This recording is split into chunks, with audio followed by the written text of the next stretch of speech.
குளு குளுன்னு காத்து வீசுது. உங்கள் சத்யாவில் குளு குளு ஏசி ஆஃபர். சத்யா. எல்லா வானிலை மாற்றங்களுக்கும் பெஸ்டா இருக்கும் இந்த ரூபிலெக்ஸ் பெயிண்ட்ஸ். வர்ணம் பூசுவதற்கு மட்டுமல்ல, உங்கள் வீட்டை பாதுகாக்கவும் ரூபிலெக்ஸ் பெயிண்ட்ஸ். ஷூட்டிங்கில் இருக்கும்போது பரபரப்பாக ஒரு சவுண்டு. எனக்கு ஃபேஸ்புக்கில் ஏதோ வந்திருக்குது, என்ன அவர் சார் இருக்கார், அவர்கிட்ட காமிங்கன்னா எனக்கு பார்த்த உடனே ஷாக். என்னால் இன்னுமே அது நம்ப முடியல. அவர் இறந்துட்டாருன்றது நம்புறதுக்கு கொஞ்சம் நாள் ஆகும். சார் வந்து செயின் ஸ்மோக்கர் அப்படிங்கிறனால அந்த ஸ்மோக்கிங்கை விட்டாங்கல்ல. டிஸ்கஷனில் ரூமே ஒரு சிகரெட் எடுத்து இப்படி அணைப்பார், இன்னொன்று எடுத்து அப்படி பற்ற வைப்பாருங்க. மோகன் அவர்களுக்கும் பாக்யராஜ் அவர்களுக்கும் ஏதாவது ராதிகா மேம் எந்த அளவுக்கு நெருக்கு, அதை தாண்டி அவங்க கோவப்பட்டதும் எல்லாருமே. ஆமாம், அதை நீங்கள் எப்படி பார்க்குறீங்க? ராதிகா மேம் வந்து அந்த ரொம்ப வேதனை சார். ஏன்னா இல்லை, அவர் எந்த சூழ்நிலையிலையும் அழுதெல்லாம் நான் பார்க்கவே இல்லை. ரொம்ப மனசு ஒடிஞ்சு போனது இவர். நடுவில் ஒரு தடவை 2 பேரும் ஹாஸ்பிட்டல் போய் பார்க்க போயிருந்தோம். அப்போது அவர் தான் ரொம்ப அழுதார் பெருசாக, பெரியவர் தான். சார் அப்போ தான் கொஞ்சம் அப்படியே கண் கலங்கிட்டார். குருநாதருடைய குருநாதர் பாரதி ராஜா அவர்கள் இறந்து 16வது நாள். ஆமாம், இவர்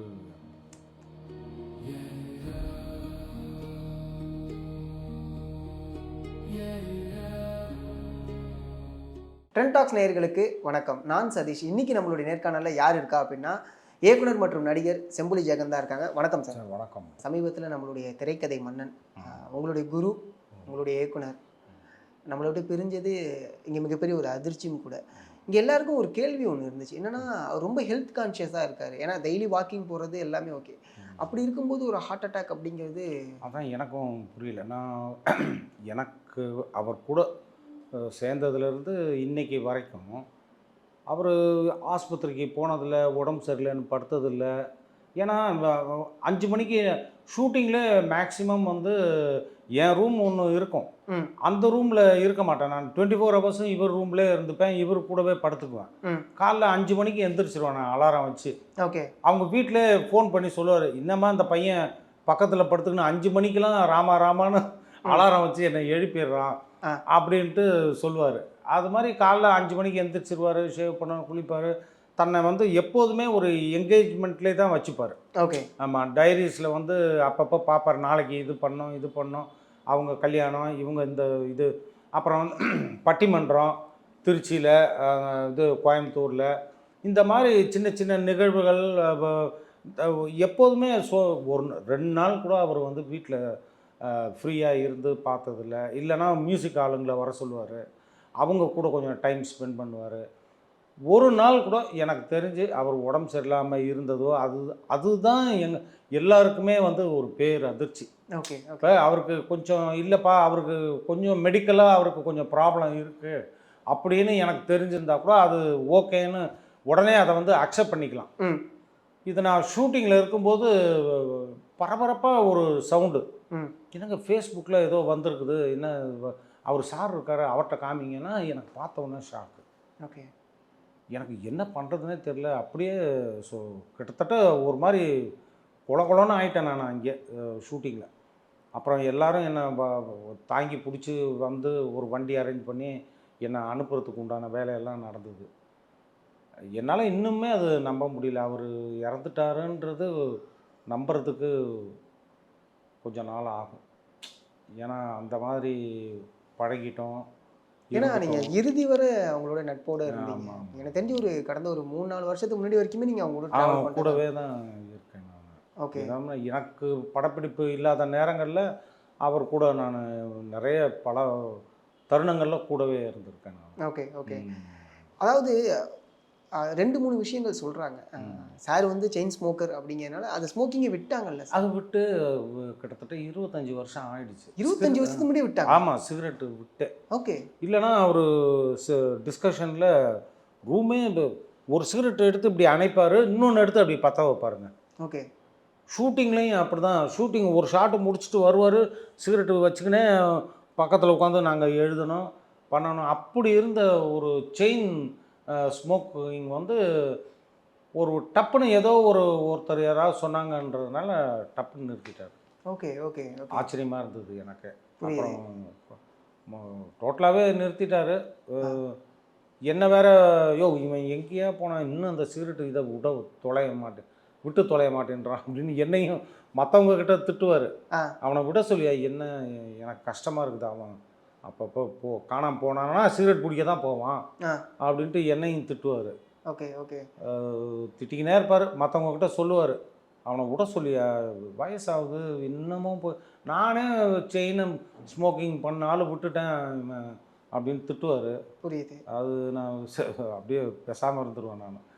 உங்களுக்கு அடையாளம் கொடுத்த ஒரு நபர். ஆமாம் ஆமாம், எனக்கு உங்களை அலங்கரித்து பார்த்தோம். ஆமாம் ஆமாம் ஆமாம், நம்ம கூட இல்லை அப்படிங்கிறது எப்படி இருக்கு? பெரிய மன வருத்தம் என்னால்.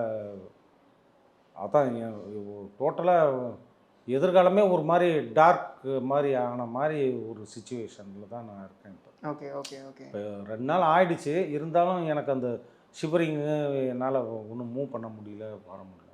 புரியுது. கொஞ்சம் கஷ்டமாக இருக்குது. ஏன்னா உங்களுடைய திருமணத்திற்கு வந்து பார்த்தீங்கன்னா பாக்யராஜ் சாரும் பூர்ணிமா மேமும் வந்திருப்பாங்க. ஸோ அவங்க முன்னிலையிலேருந்து தான் அது நடத்தியிருப்பாங்க. மேம்கிட்ட பேசுனீங்களா?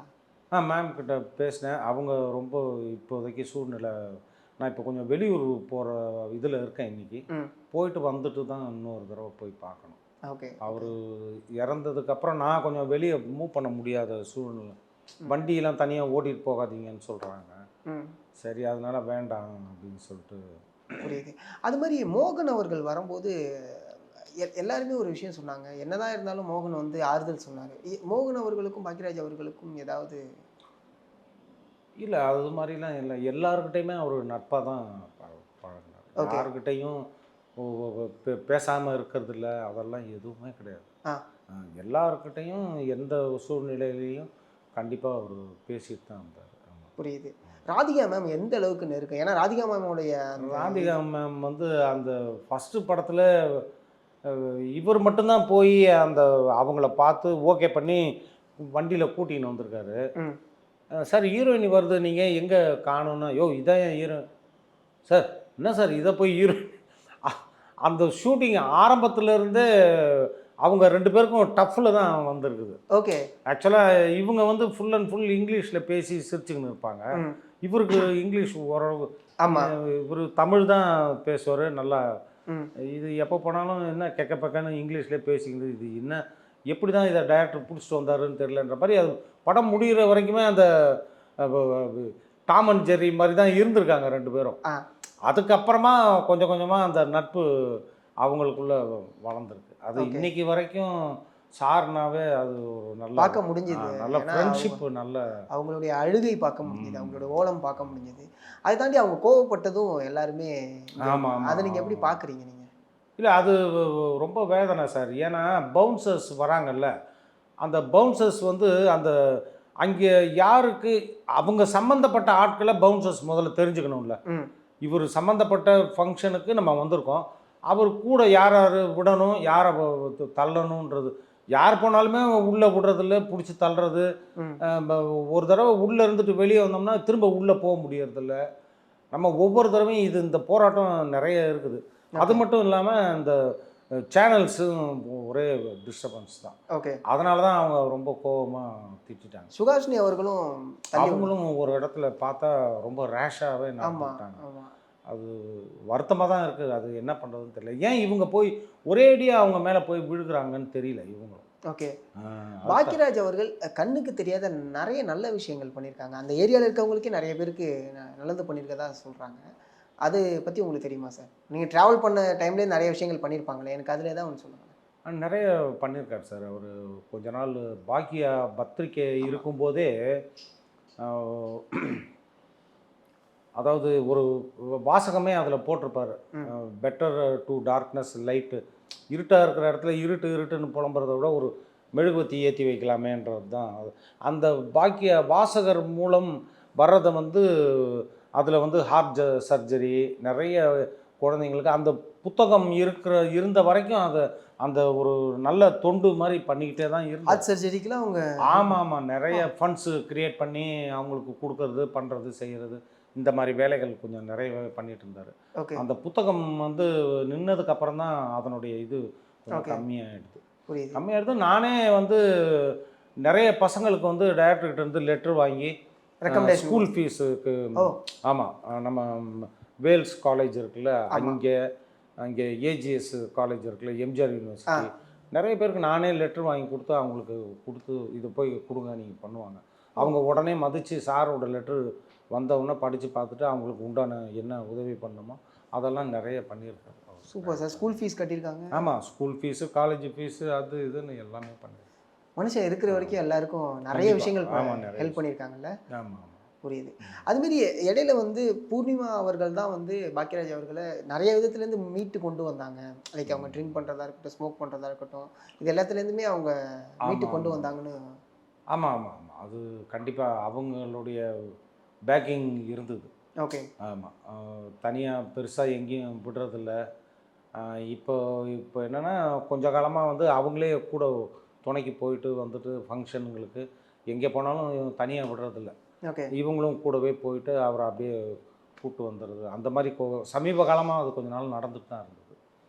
கொஞ்சம் ட்ரிங்க்ஸ் அது இதுலேருந்து அவாய்ட் பண்ணுறதுக்காக அவங்க பக்கத்துல இருந்து இல்லை எல்லாத்தையும் மேக்ஸிமம் இங்கே இப்போ சென்னையில் இருக்கிற வரைக்கும் அவர் பெருசாக ஒன்றும் ட்ரிங்க்ஸ் எல்லாம் பண்ணுறதில்ல. ஓகே. நான் அங்கே கேள்விப்பட்ட விஷயத்தில் என்னென்னா இப்போ நண்பர்கள் மதுரை ஈரோடுலேருந்து நம்ம மன்றத்து ஆட்கள்லாம் நிறைய பேர் வந்தாங்க. அவங்கக்கிட்ட விசாரிக்கும் போது பெரியவர் செத்ததுலேருந்து கொஞ்சம் அதிகமாகவே பண்ணியிருக்காரு அப்படின்னு நான் கேள்விப்பட்டேன். அவருடைய குருநாதருடைய குருநாதர் பாரதி ராஜா அவர்கள் இறந்து 16வது நாள். ஆமாம் ஆமாம், இவர் இது இது ஏற்றுக்கவே முடியாமல், ஏன்னா எதிர்பார்க்காத ஒரு விஷயம். சொன்னல முன்னாடியே அவர் ஏதாவது உடம்பு சரியில்லாமல் படுத்திருக்காரு, இல்லை மெடிக்கலாக அவருக்கு இந்த மாதிரி ஒரு சின்ன ப்ராப்ளம் இருக்குன்னு எனக்கு தெரிஞ்சு அவருக்கு எந்த ப்ராப்ளமே இல்லை. ஓகே, புரியுது. இப்போ தான் யாரோ சொல்லி ஒரு 10 நாளாக தான் அவர் வாக்கிங் போகிறாருன்னு சொல்கிறாங்க. ஓ, வீட்டிலே தான் அவர் சின்ன சின்ன எக்ஸசைஸ் வந்து வீட்டிலே பண்ணுவார். ஓகே. வாக்கிங்லாம் போய் எனக்கு தெரிஞ்சு அவர் வாக்கிங் போய் நான் பார்த்ததே இல்லை. புரியுது. இப்போ சமீபத்தில் ஆரம்பிச்சதான். சமீபத்தில் ஒரு 10 நாளாக தான் இப்போ நான் வாக்கிங் போகிறேன்னு சொல்லியிருக்காரு யார்கிட்டையும். ஓகே. அதுதான் ஏதோ சம்திங். என்ன நீங்கள் எப்போ சார் லாஸ்ட்டாக சந்திச்சிங்க? நான் கடைசியாக ஒரு 10 நாளைக்கு முன்னாடி கூட ஒரு ஆடு ஒன்று எடுத்திருந்தாரு. அந்த ஆடுக்கு ஃபுல்லாக நான் தான் கூட போய் ஒர்க் பண்ணி கொடுத்துட்டு வந்தேன். சார் டைரக்ட் சார் டைரக்ட் பண்ணி அதுக்கப்புறம் டப்பிங்க்கு கூப்பிட்டாரு. அப்போ ரெடி ஆகிடுச்சு வாப்பா டப்பிங் போய். அப்போ டப்பிங் கூட இருந்து அவர் ஃபுல்லாக பேசினார். மற்ற ஆர்டிஸ்ட் எல்லாரையும் வர வச்சு பேசிவிட்டு கடைசியாக வந்து நீ பேசுப்பா நான் வீட்டுக்கு கிளம்புறேன்னு சொல்லிட்டு போயிட்டார். ஓகே. அப்புறம் ஃபைனலாக நான் தான் பேசிட்டு வந்தேன். அது வந்ததுக்கப்புறம் இவர் டெத்தில் நாங்கள்லாம் ஒன்றா தான் போனோம். நான் அன்றைக்கும் வெளியூர்லேருந்து தான் வந்தேன். நான் வெளியூர்லேருந்து வரும்போதே இந்த மாதிரி பெரியவர் இறந்துட்டார். டைரக்டர் 8:30 மணி 9 மணிக்கெலாம் கிளம்பி போயிட்டார். அப்புறம் நான் சென்னை வந்து வீட்டுக்கு வந்து ரெடி ஆகிட்டு போகிறதுக்கு மணி 11 12 ஆகிடுச்சு. அப்புறம் 3 மணி வரைக்கும் இருந்துட்டு டைரக்டர் மிஸ்ஸஸ் நான் எல்லோரும் ஒன்றா தான் வந்தோம். அதுதான் கடைசியாக பார்த்தது. அதுக்கப்புறம் இந்த டெத்து தான் நான் பார்க்குறேன். அவரோட டெத்தில் தான் நான் கடைசியாக அவரை விட்டு பிரிஞ்சு வந்தது. அப்போ எனக்கு ஒன்றும் இல்லை, சென்னையில் ஒரு படம் ஷூட்டிங் நடந்துட்டு இருந்தது. இந்த ஏஜிஎஸ் பிக்சர்ஸ், இந்த சந்தானம் படம். அது ஒரு வாரம் நடந்துட்டு இருந்தது. அப்புறம் ஒரு வாரம் ஷூட்டிங் சொல்லிட்டு காரைக்குடிக்காக ஷூட்டிங்காக வந்தேன். ஒரு 2 நாள் பண்ணோம். 3வது நாள் சீனுக்கு ரெடி ஆகிட்டு இருக்கும்போது எல்லோரும் கசகசன்னு பேசிகிட்டு இருந்தாங்க. என்னன்னு பார்த்தா இது ஃபோன் கொண்டாந்து காமிச்சாங்க. எனக்கு அப்படியே சூன் ஆகிடுச்சு. நம்பிக்கையே இல்லை எனக்கு. ஓகே. அதுக்கப்புறம் மெட்ராஸுக்கு ஃபோனை போட்டு எல்லாம் போவோம். கன்ஃபார்ம் ஆனதுக்கப்புறம் தான் ரொம்ப பஸ்ட் அவுட் ஆகி அங்கேயே எனக்கு நிற்க முடியல. அதுக்கப்புறம் என்னை வந்து ஒரு வண்டி கிண்டி ஏற்பாடு பண்ணி அப்படியே அனுப்பிச்சி விட்டாங்க. அப்புறம் நான் ட்ரிச்சிலேருந்து அப்புறம் என் பையன் ஃப்ளைட்டு போட்டு அதுக்கப்புறம் புரியுது. அவருடைய என்னால் நம்பவே முடியல.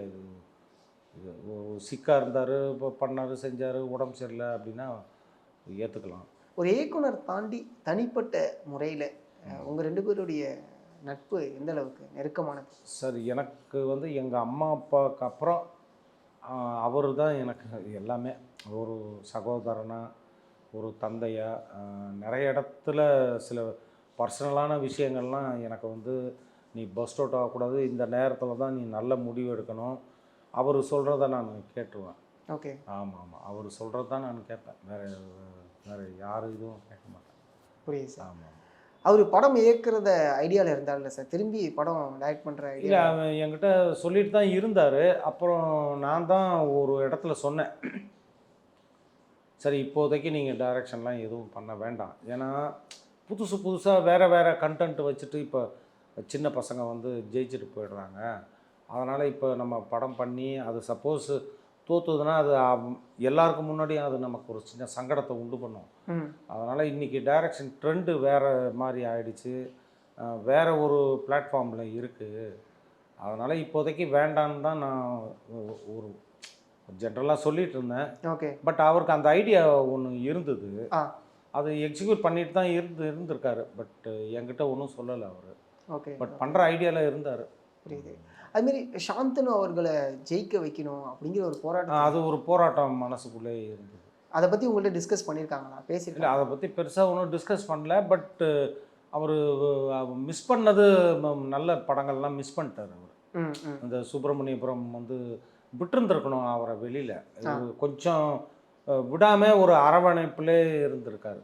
ஓகே. ஓகே. இவர் உட்காந்து கதை கேட்டுட்டு அவர் என்ன நினச்சாருன்னா, ஒரு 5 படம் நம்ம கொஞ்சம் இது மூவ் பண்ணி ஃபார்வர்ட் பண்ணி விடுவோம், அதுக்கப்புறம் அவன் பிடிச்சிக்கிட்டோம் அப்படின்னு ட்ரை பண்ணார். அது சரியாக எக்ஸிக்யூட் ஆகி நடக்காமல் போயிடுச்சு. அது ஒரு வருத்தம் அவருக்குள்ளே இருந்துச்சு. இருந்தது. ஓகே. ஏன்னா ஒரு சில பேர்கிட்ட தான் நிறைய விஷயங்களை பகிர்வாங்க. ஆமாம். ஸோ அதுமாரி உங்ககிட்ட சில விஷயங்களை பகிர்ந்துருப்பாங்கல்ல? அதான் நான் இப்போ சமீப காலமாக கொஞ்சம் தள்ளியே தான் இருந்தேன். நான் ஷூட்டிங் அங்கே இவரும் கொஞ்சம் வெளியூர் அங்கே இங்கேன்னு போயிட்டு வந்துட்டுருப்பார். எப்போது ஒரு தடவை தான் நான் ஃபோன் பண்ணிவிட்டு, சார் உங்களை பார்க்கணும் வரணும் அப்படின்னு சொல்லிட்டு போவேன். இல்லைனா மேக்ஸிமம் நான் ஃபோன்லேயே கூட பேசிடுவேன் நான் அவர்கிட்ட. இப்போ கொஞ்ச நாளாக நான் அந்த சன் டிவி ஷூட்டிங் ஒரு சீரியல் ஒன்று பண்ணேன், பராசக்தின்னு. அதுக்கு கொஞ்சம் அம்பாசமுத்திரம் அங்கே இங்கே அவுடோரு, அப்புறம் இந்த படம் அந்த படம்ன்ட்டு நானும் கொஞ்சம் பிஸியாகவே இருந்துட்டேன். அதனால் அவரை நான் கொஞ்சம் மிஸ் பண்ணிட்டேன் நடுவில் கொஞ்சம். புரியுது. ஏன்னா இப்போ சுந்தரகாண்டமாக இருக்கட்டும், எல்லா படத்துலையும் ட்ராவல் பண்ணியிருக்கீங்க, அவ்வளோ விஷயங்கள் அதுக்குள்ளே இருந்திருக்கும். கண்டிப்பாக. எனக்கு ஏதாவது ஒரு அழகிய நினைவுகள் சொல்லுங்களேன். நிறையா இருக்கும், டக்கு ஞாபகம் வருது, ஏதாவது சொல்லுங்கள். இல்லை, அவர் எந்த சூழ்நிலையிலையும் அழுதெல்லாம் நான் பார்க்கவே இல்லை. அவர் ரொம்ப மனசு ஒடிஞ்சு போனது, இவர் நடுவில் ஒரு தடவை 2 பேரும் ஹாஸ்பிட்டல் போய் பார்க்க போயிருந்தோம். அப்போது அவர் தான் ரொம்ப அழுதார், பெருசாக பெரியவர் தான் ஒவ்வொன்று அழுதுட்டார். இவரை பார்த்து இவரை வர சொல்லுங்கன்னு சொல்லியிருக்காரு அவங்க தம்பிக்கிட்ட, ஜெயராஜ்கிட்ட. இப்போ நானும் சாரும் தான் போனோம், பாரதி ராஜா சார் ஹாஸ்பிட்டலுக்கு போனால் ரொம்ப மனசு ஒடிஞ்சு போய் ரொம்ப அழுதார். எனக்கே ஒரு மாதிரியாக இருந்தது, பிரேக்கிங். அது ஆள் அடையாளமும் தெரியல வேறு, ரொம்ப ஒரு மாதிரி உடஞ்சி போய் அழுதார். சாரும் அப்போ சார் அப்போ தான் கொஞ்சம் அப்படியே கண் கலங்கிட்டார். ஓகே. ஏன்னா அவருடைய இழப்புல நம்ம சாரை பார்க்க முடிஞ்சிச்சு. சார்கிட்ட எதுவுமே பேச அப்படியே நின்றுட்டாரு, அப்படியே அதை பார்க்க முடிஞ்சது. அதை தொடர்ந்து எல்லாருக்குமே ஷாக் என்னன்னா, இப்போ தான் இவருடைய செய்தி கேட்டு கொஞ்சம் கடந்து வரலான்னு கேட்கும்போது, அடுத்து இந்த ஒரு செய்தி, அடுத்து இன்னொரு செய்தின்னும் போது இன்னும் ரொம்ப இடி மாதிரி. புரியுது சார். சாந்தனு கிட்ட பேசுனீங்களா வீட்டுக்கு போனேன்? இதுதான் நான் 2 நாளாக எனக்கும் கொஞ்சம் உடல்நிலை. நான் இப்போ இந்த 2 நாள் ஊருக்கு போகிறேன், போயிட்டு வந்து தான் திரும்ப போகணும். Okay. Okay. Okay sir. Family side பிரச்சனைங்கிறது அதெல்லாம் அந்த ஒரு ப்ரெஷர்லாம் இல்லை, அது ஒன்றும் இப்போ இல்லை sir. Okay. Husband and wife, பசங்க, அதெல்லாம் எந்த ஒரு ப்ராப்ளமும் கிடையாது. அதெல்லாம் எதுவுமே இல்லை. ஓகே. ஏன்னா இந்த ரைட்டர் எழுத்தாளர் சங்கத்தில் எலெக்ஷன் அந்த ப்ரெஷர் கொஞ்சம் போயிட்டு அது கொஞ்சம் இருந்திருக்கு. அதான் முதல் நாள் நைட்டு 10-11 மணி வரைக்கும் மெம்பர்ஸுங்க கூட நிறைய பேர் கூட உட்காந்து பேசியிருக்காரு. நாளைக்கு அந்த பண்ணணும், இது நாமினேஷன் கொடுக்கணும், லாயர் பார்க்கணும். அந்த எலெக்ஷன் பிரச்சனை கொஞ்சம் இருந்திருக்கு. அது கொஞ்சம் ப்ரெஷர் இருந்திருக்கு அவருக்கு. ஓகே. ஓகே. ஏன்னா அது உள்ளுக்குள்ளே அது நடந்திருக்குது. அது கரெக்டாக வெளியில் யாருக்கிட்டையும் அது பெருசாக பகிர்ந்துக்கல. ஓகே. ஓகே. அதை எப்படி சொல்கிறது, என்ன பண்ணுறதுன்ற மாதிரி. புரியுது. உள்ள ப்ரெஷர் நிறைய இருந்திருக்கு. ஓகே. அந்த ஒரு விஷயமும் உள்ள. ஆமாம், இருந்திருக்கு. ஓகே. ராசுகுட்டி படம் கொஞ்சம் பேசுவோமா? சொல்லுங்க. ஆரம்பத்தில் அதை யோசிக்கும் போது எப்படி இருந்துச்சு, சாருடைய மைண்ட் செட் அப்போ எப்படி இருந்துச்சு? சார் வந்து நான் சுந்தரகாண்டம் முடிச்சிருந்தேன், அசோசியேட் கோ டைரக்டர் படத்தில் முடிச்சுட்டு நான் வந்து சார்கிட்ட வந்து சார் நான் வெளியில் கதை சொல்லி படம் பண்ணலான்னு போகிறேன். என்ன ஏன் திடீர்னு அவசரப்பட்டு எந்த முடிவுக்கும் வராத, நான் இந்த படம் அம்மா வந்தாச்சு ஷூட்டிங்க்காக நான் பாம்பே போகிறேன், நீ வந்துடு என் கூட, என்ன கதை சொல்ல போகிற, எனக்கு ஸ்கிரிப்டு எனக்கு ஒரு தடவை சொல்லுப்பா அப்படின்னாரு. அப்புறம் நான் அவர் கூட போயிட்டு 15 நாள் அங்கே அவர் கூடவே தான் இருந்தேன் பாம்பேயில். அப்போது அவர்கிட்ட ஒரு கதை ஒன்று சொன்னேன். சொன்ன உடனே அவருக்கே கொஞ்சம் மிரட்சியாக தான் இருந்தது. நீ கதை சொல்லும்போது ஒவ்வொரு சீன்லேயும் நானே வர மாதிரியே அவர் பேட்டர்ன்லேயே இருந்தது கதை எல்லாமே ஃபுல்லாக, ரொம்ப நல்லா இருக்கியா அப்படின்னாரு. அப்புறம் அதை முடிச்சுட்டு கிளம்பும்போது சொன்னார், இல்லை அடுத்தது பஞ்சு சாருக்கு படம் பண்ணுறேன், அது இன்னும் கதை பண்ணலை, அது ஒரு 10 நாள் ஒரு வாரம் கூட இருந்து எனக்கு ஸ்கிரிப்டு ரெடி ஆனதுக்கப்புறம் நீ வேணா போ அப்படின்னாரு. சரி ஓகேன்ட்டு அப்போ ஸ்கிரிப்டில் போய் உட்காந்தோம். ஸ்கிரிப்டில் போய் உட்காரும்போது என்னென்ன கேரக்டர் வில்லேஜில் புதுசாக இருக்கும் அப்படின்னு சொல்லி பேசும்போது, அப்போ ஊரில் வந்து ஒரு ஆள் இப்படி ஒருத்தன் வருவான்ப்பா அப்படின்னு அவனை பற்றி தான் பேசியிருந்தோம். அவன் சைக்கிளில் வந்து ஒரு ரொம்ப முன்னாடி ஒரு கழுகு இருக்கும், 2 கண்ணாடி, இந்த இந்த இந்த ஹேண்ட்பாரில் டிசைன் பண்ணி அதிலே டிரான்சிஸ்டரு சில்க்கு சட்டை கிட்டெல்லாம் போட்டு ஒரு மாதிரி ஒரு மேனரிசமாக ஒரு ஆள் ஊருக்குள்ளே சுற்றிட்டு இருப்பார். அப்படி ஒரு கேரக்டர் வந்து பெரிய பண்ணையார் வீட்டு புள்ள அப்படி இப்படின்னு பேசி கடைசியாக அந்த பையன் வந்து எடுத்து வளர்த்த பையன்ற மாதிரி சொல்லி கதை பேசி எல்லாம் இது பண்ணிட்டு இருந்தோம். அவர் கூட வரவர்கள் ஒரு செம்புலி மாதிரி ஒரு கேரக்டர், ஒரிஜினல் கேரக்டர் அங்கே ஒன்று இருக்குது, சித்தோடு அவர் கேரக்டரு அப்படின்னு சொல்லி பேசும்போது அவர் என்ன நினச்சாருன்னு தெரியல, திடீர்னு நீ செம்புலி கேரக்டர் நீ நடிச்சுட்டு போப்பா அப்படின்னு சொல்லி சொன்னார்.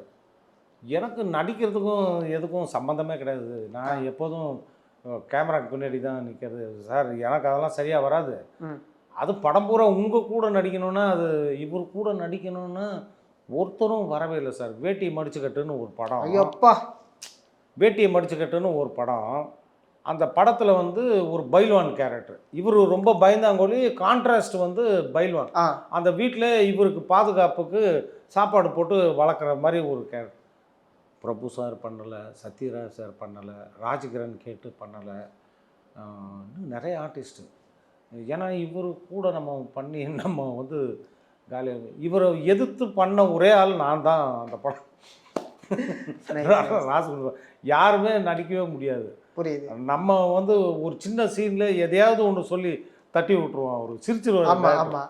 சிரிச்சுட்டு சரி ஒரு சில ஷார்ட்டெல்லாம் வந்து நாங்கள் 2 பேரும் பொழுதன்னைக்கு சிரிச்சுக்கினே தான் இருந்தோம், எடுக்கவே முடியல. ஆமாம், அந்த வைக்க பொருளில் போய் புல் எடுக்கிறது இருக்குல்ல, அதெல்லாம் ரொம்ப நேரம் சிரித்து இப்படி பார்த்து சிரின்னு சிரித்து நிறைய ஷார்ட்ஸ் வந்து அவர் இருக்கும்போது கொஞ்சம் லென்த்து டைலாக்காக இருந்தால் நான் டர்ன்னு விட்டுருவேன்.